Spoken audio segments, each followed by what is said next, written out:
જય શ્રી કૃષ્ણ.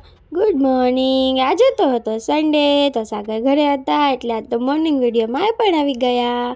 તો છે ને મારા નણંદ ભાવનગર લગ્ન કરવા ગયા હતા ને એ આવી ગયા છે. યોગી અને પ્રિયા છે ને એ સૂતા હતા અને મેં કરી નાખી સાફ સફાઈ. તો યોગી જાગી ગયો હતો ને તો એ રૂમમાં રમતો હતો.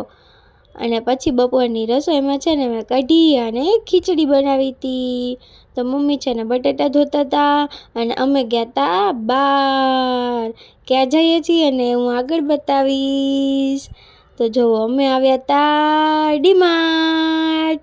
તો ડીમાર્ટમાં જો શોપિંગ કરે છે. સાગર કાંક જોવે છે, હું જોવે છે ને જોઈએ.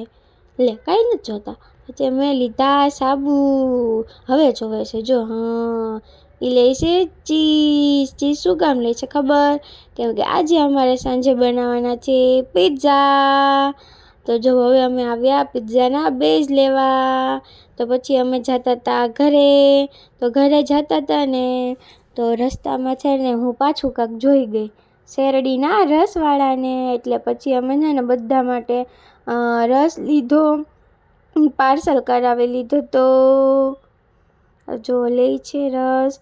અને પછી અમે રસ લઈને ગયા પાછા ઘરે. તો ઘરે આવ્યા ને તો પ્રિયા છે ને એના પપ્પાને માથું ઓળાવી દેતી હતી અને એના ભાઈને ઓળાવી દેતી હતી બેયને. પછી છે ને મેં રસ ગ્લાસમાં કાઢ્યો અને પછી બધાને મેં આપી દીધો અને બધાએ રસ પીધો. અને પછી છે ને યોગીએ અને પ્રિયાએ તે રસ પીધો અને પછી મેં તે રસ પીધો.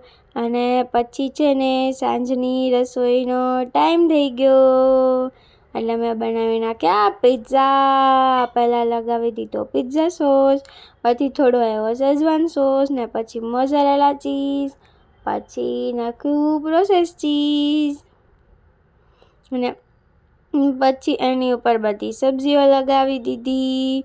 અને પછી છે ને પેનમાં બટર લગાવી અને પિઝાને છે ને ચીઝ મેલ્ટ થાય ને ત્યાં સુધી મેં રહેવા દીધા હતા.